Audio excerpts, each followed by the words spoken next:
हम सियासी गिरफ्तारियों के खिलाफ रहे हैं, लेकिन आपको पता है कि पीटीआई की साथ जो कल जलसा हुआ उसमें इंतज़ामिया का एक मुआहदा हुआ था और ये गिरफ्तारियां उसी सिलसिले की कड़ी हैं।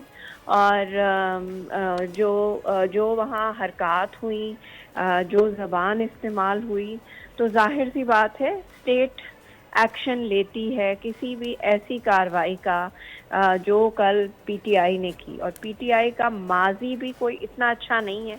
उन्होंने जब भी कोई पॉलिटिकल इवेंट के नाम पे वो किया है, उसमें उन्होंने हंगामा आराई की है। इसी वजह से वो कानून बनाना पड़ा कि तमाम सियासी जमातों पे पाबंदी लगी कि इस्लामाबाद में जो है वो दाखिले बंद किए गए। इस्लामाबाद में जलसे जुलूस में मुकम्मल पाबंदी लगाई। तो मुझे